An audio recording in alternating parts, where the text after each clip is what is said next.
you already know what time it is. It's your boy DJ Richie Skye back with some tea, interviews, recaps, and more. And be sure to check the links in the description of this video for trips, for books, one-on-one sessions, and more. Now let's get into the tea.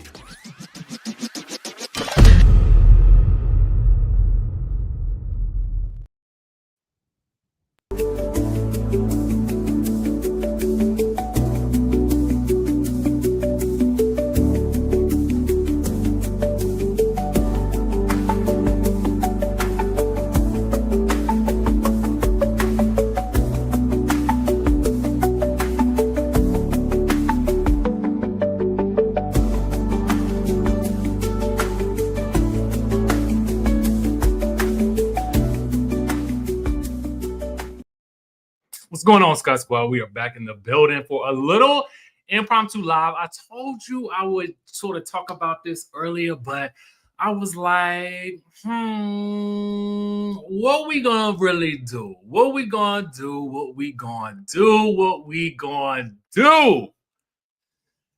I decided let's do it, okay? Let's talk about it. Let's talk about it. Let me put up the correct banner. This whole video is a spoiler. If you have not seen Beauty in Black, okay? If you have not seen it, I want you to know that this will be a spoiler video. So we're going to tell it all, okay? Just so you know, because I really need to vent to somebody who understands, okay? So I'm making that clear now, right at the onset, that this is a spoiler video. Okay? The whole second part. The whole second part. Okay. So, y'all tap that like button, please. It's 100 people in the chat. It should at least be 100 likes. Okay? And we're just getting started. All right. So, as you come in, let us know where you're watching from. And we're going to dive right in. Now, season 2 picks up really like right at the end of season 1, right? Well, excuse me. This second part of the season picks up right after the first part of the season. Now, I'm going to give you some general thoughts, my general thoughts on what Tyler Perry has done here.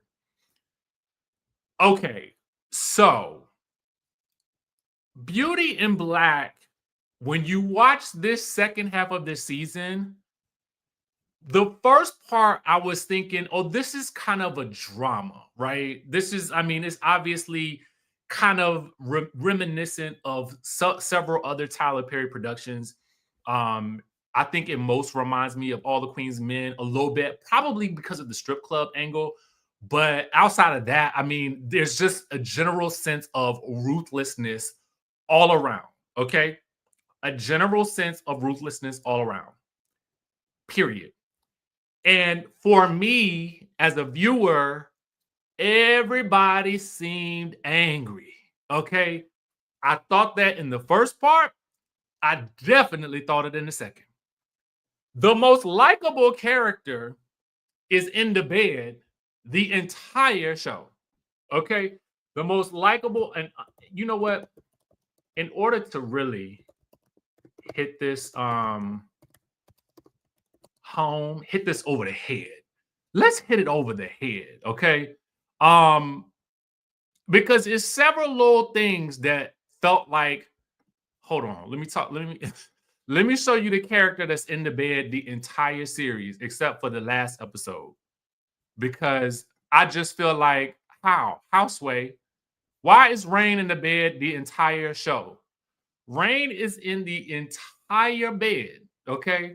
The entire show. But she is the most likable person, in my opinion, okay?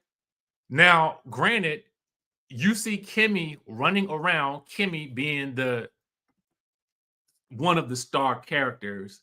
To me, this is the story of Kimmy, Mallory, and Horace to a certain degree, but really, I think it's Kimmy and Mallory's story. But anyway, I would have thought also that Kimmy's little sister would have been likable, but honestly, I was like, send her back. She getting on my nerves. Okay. Kimmy spends the entirety of the second portion of this season asking this one question: where is my sister? Where is my sister?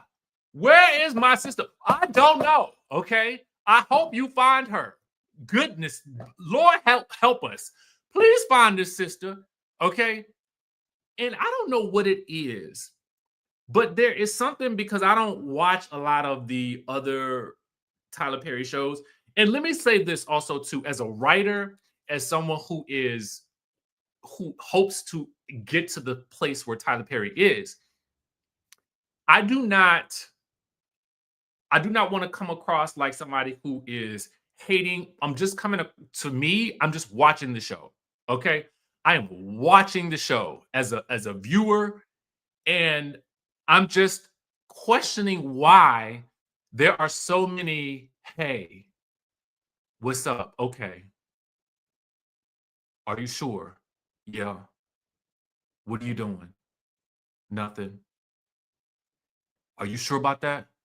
Yeah. It's like every scene, the dialogue repeats itself over and over again.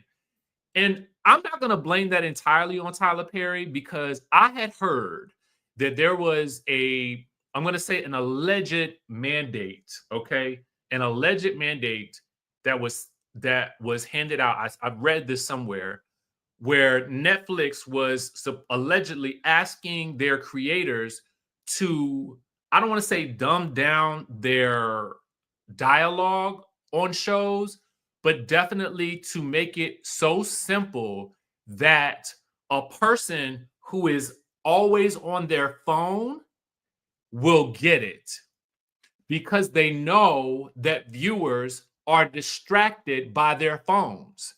So I don't know if it is just Tyler Perry that is writing repetitive dialogue, because I don't really watch all of his other shows. But what I do know is, in this show, it is frustrating to me. I feel like every scene lasts about 5 to 10 minutes longer than it needs to. Because I'm like, okay, we could move several plot points along a whole lot faster, and we could be boom, boom, pow, because the plot is fantastical. And what I mean by that is, it is out of this world, at times bordering unbelievable. Okay? Bordering unbelievable. Let me just state that. I'm gonna get through some of my criticisms, and then I'm gonna go to the pluses, and then we're gonna get into a couple of things. Right now, when I go over to, I'm gonna show you some of the things to me that felt quite unbelievable. Okay, how is it? How is it, pray tell, that this man is pushed from the balcony of a high rise, lands on the next terrace down on what appears to be concrete? Okay, he appears to be concrete. This is Roy, okay, who is on the ground. Roy's on the ground. He was pushed earlier by Kimmy, okay, who apparently, Kimmy tore through them people, okay? Some of them deservedly so.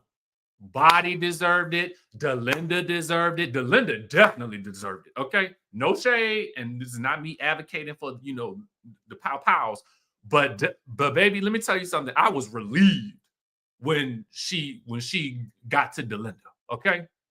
So by the time she gets to Roy, and Roy is in a rage, when she pushed him out that window, I was like, bravo, sis, bravo. So how in the ham sandwich is it that hours later his body is finally discovered, only to be yoked up, dragged down the flights of stairs at the hotel, dragged out of the building, okay, walking no less, Then, then he's in the hospital for what can merely be a couple of hours before the next day he is at home in the bed. He was pushed out of a window, left there for hours. How is he? How is he struggle walking through the hotel, carried by driver, and then awake and walking around the next day? So that's when I thought to myself, this is a soap opera. This is a soap opera. This is a soap opera. This is because to me, a soap opera doesn't have to necessarily be based in what we would consider to be like real time or reality time. You know, a soap opera will give you the kid just grew up in 2 days. Okay. Marlena, is possessed. Okay. Who else? Vivian then buried somebody alive. That's what it's given. And then they just be up and about the next day. So for me, not it's a miracle. So for me, I'm like, and can you tell me, pray tell, did you not know? I knew that Charles was going to be alive. Okay. I knew with everything in me that Charles was not in that car. I knew he was going to walk right into that scene with Varney, who Varney, for the life of me, is oh my God, justice for Varney. I can't even like him because he is so madly, desperately in love with Charles, who does not in any way, shape, or form. Maybe it's leading to Charles learning a lesson, but for the amount of things that Varney has stuck around through, I feel I have secondhand embarrassment for him. It would be one thing if Charles could just not get it together, but was madly in love with Varney. It's not even that. Charles don't have it together, and he don't give 2 cents about what goes on, what Varney is doing, except when it's implied that Varney was allegedly sleeping with Mallory, which I'm like, bro, he's at your doorstep every 24 hours. When would he have time to be banging Mallory while she running around the city and running over people? Surprise, surprise. Surprise, surprise. Not, okay? I was not surprised that Charles was still alive.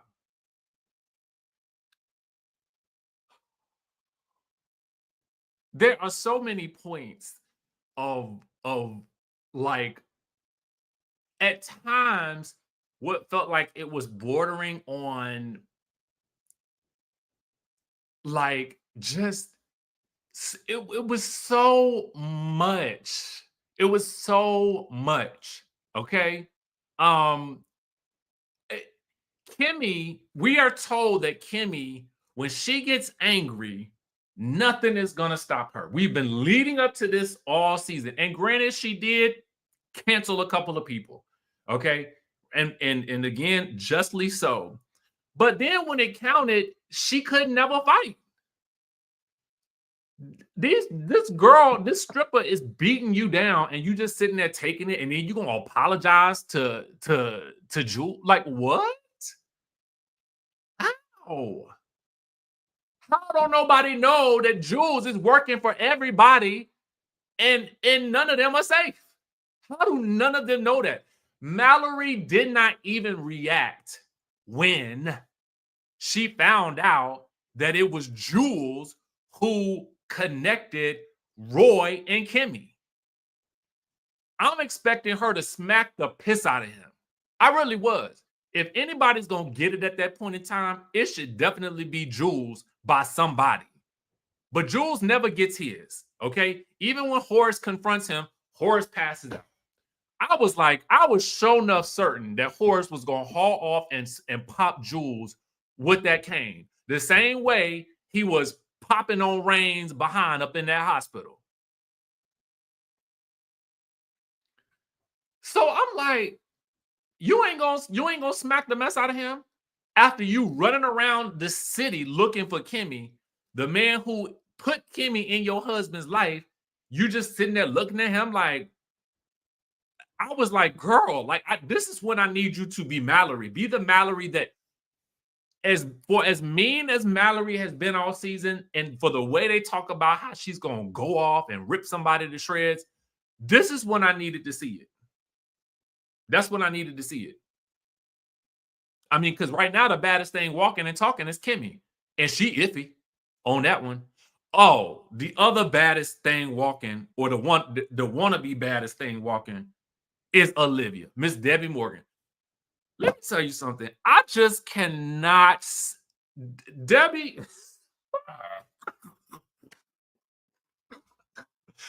Woo, Olivia, the mama.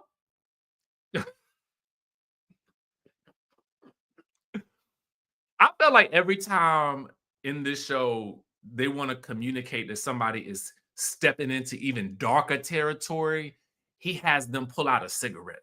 Y'all feel like that? I feel like, uh-oh, okay, the cigarette's out. That means the character is now descending into the darkness even further. Okay. When she gets into it with that lawyer, okay, with that attorney,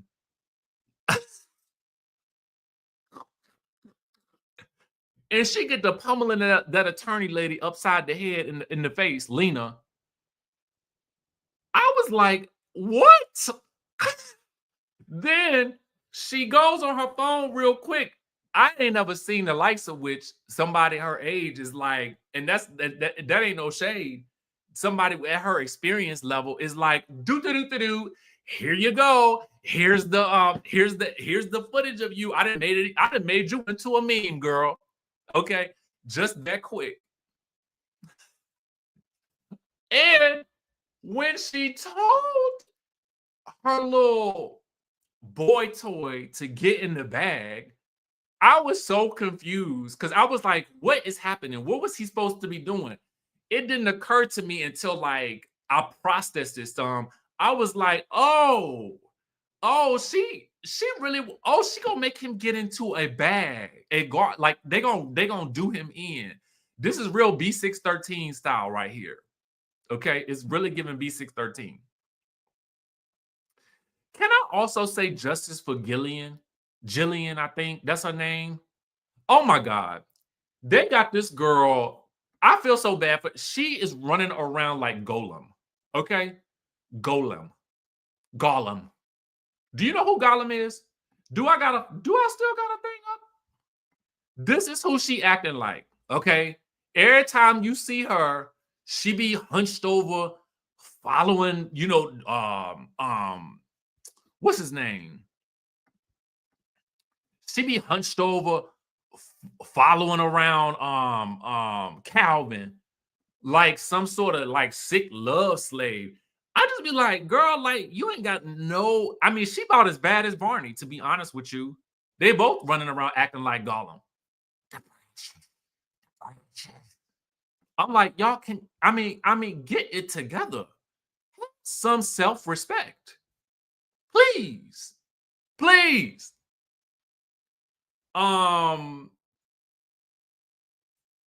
Mind you, this actor played his role to a T.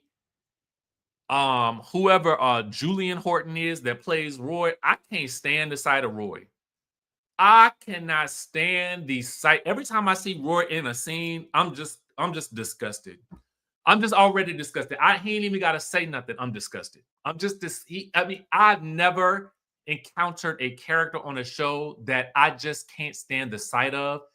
I have to give credit to the actor who played him because I really did dislike him. I disliked him so much. Okay. I really, really did. Every time he showed up on screen. You know who else was about useless? Angel. Angel was the most helpless. He was the most helpless man on this show. No, I take that back. Varney. At least Angel was a ride or die. Okay. Angel was a ride or die. Now, granted, he got them all up into this mess, but I just felt like at times he was kind of helpless. Y'all feel like that? I'm like, Kimmy is barking commands at you, and you just like, you want what? You really want to do that? We already in it, sir. You're driving the getaway car now. It's time to move. Everybody was bossing him around. Every other person he got into an altercation with beat him up. They beat him up every time. Every time. Why did we never see Norman's wife? We never saw this woman. We never saw her. We never saw her. Where was she? Why did we never see her? Why did they not know who they hit at first? 2 people ran her over, and a third carried her someplace else. But none of y'all knew?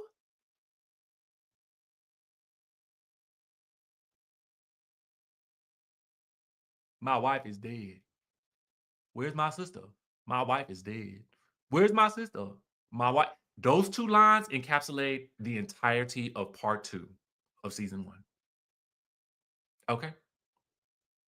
Why is she running at midnight? We never saw her. She had about, she had a bigger role as Rain's booty. We never saw the finished product. We never saw her. We never saw her. We didn't see her face. We didn't see her face. If y'all saw a face and I didn't, maybe it's just me. Okay. Maybe I blinked and I missed it. Maybe I blinked and I missed it. I don't know. I didn't see her face. Did y'all see her? Who is the actress that played her? If somebody can tell me that, then sure enough, I will listen. Maybe y'all saw it. I didn't. I don't know. But it's possible I could have blinked. Literally, that's the show. Okay.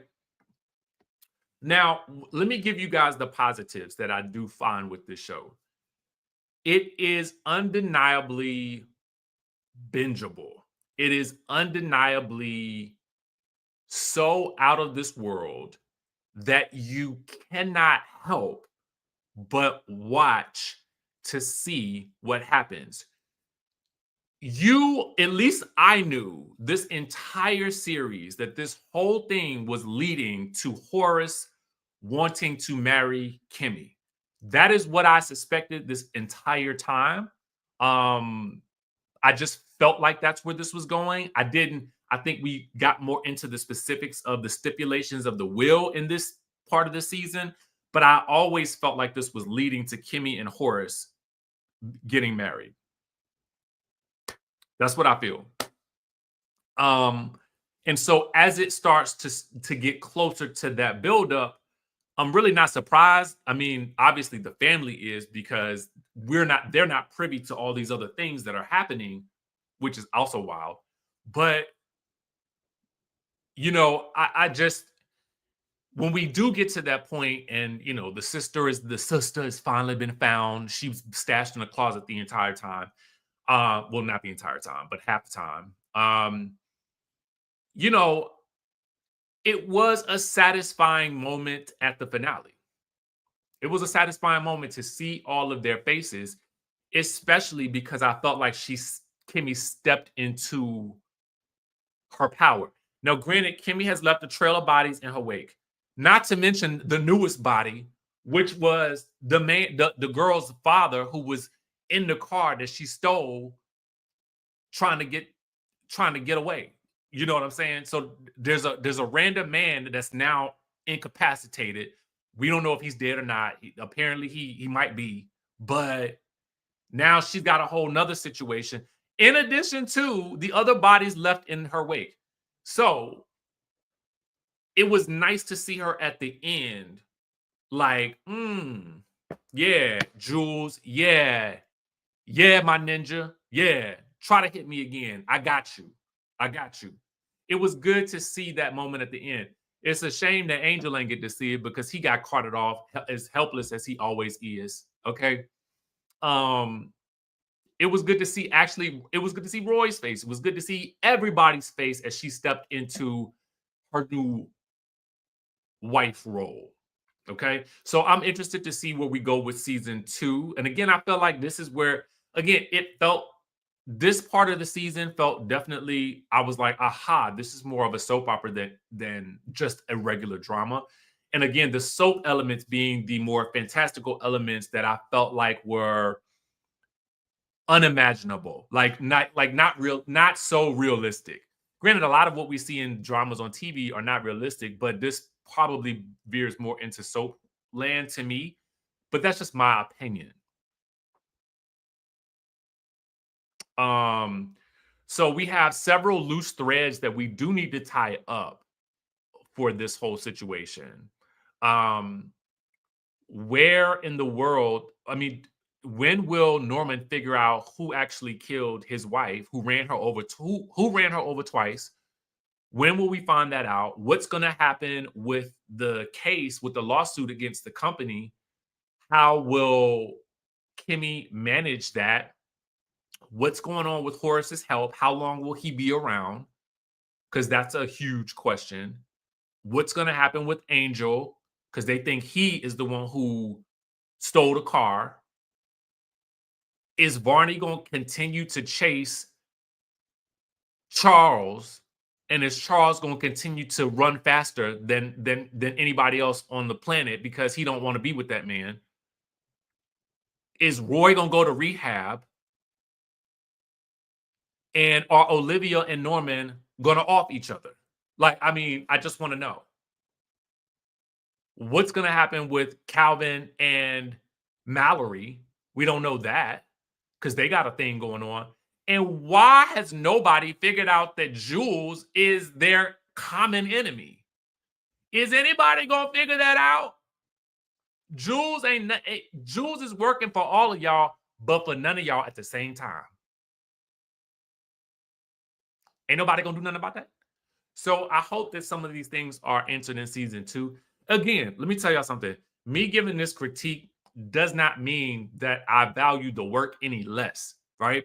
But this is just something that as a fan, as a viewer, these are things that I felt frustrated by. So I was like, I got to talk to y'all about this because I mean, I can't just I got to get this out of my system. Got to get it out of my system. And if it affected me this much, that means that it's at least, I would say, worth the watch. If you like drama, if you like over the top, like suspense, if you love the strip club, you know what I'm saying? You know, I mean, it's got all of the trappings of a hit. And I am excited to see what happens in season 2. I really am. I am. Despite everything that I said, I'm excited to see what happens. I got to admit that. I want to see what happens in season 2. I want to know what happens next. So we have to give a credit to Tyler for that. That he did create something that not only brought all of these people onto the screen, and I'm sure lots of other jobs and opportunities for people of color. It was actually the general plot was fascinating. And the drama definitely took center stage over some issues that I did have with the dialogue. But I don't know if that's just Tyler Perry or if that's Tyler Perry and Netflix trying to cater the writing of their shows to people who are oftentimes distracted by their phones, right? So how do you engage an audience? You try to make the dialogue so simple, but yet repetitive enough that they're almost describing what they're doing in the scene with their dialogue, which oftentimes, for those of us who are actually watching it, is frustrating because I'm not on my phone when I'm watching it, I'm watching it. So Anyway, let me know what you guys thought about this, if you agree with me or not. I wanted to do this before Real Housewives of Atlanta came on. It is 8 p.m. Eastern time, so I am going to plop downstairs and get my Real Housewives of Atlanta on so we can talk about it tomorrow. But yeah, this is Beauty in Black. I'm excited to see what happens next. So if you have thoughts, if you have opinions, drop them down in the comment section down below. Y'all, be sure to like this video if you haven't already. Smash that like button. Smack it up, flip it, rub it down. Oh, yes. Smack it right now. Tap, tap, tap, tap, tap, tap, tap, tap, tap, tap, tap, tap, tap, tap in. Okay. With that being said, I will catch you guys in the next.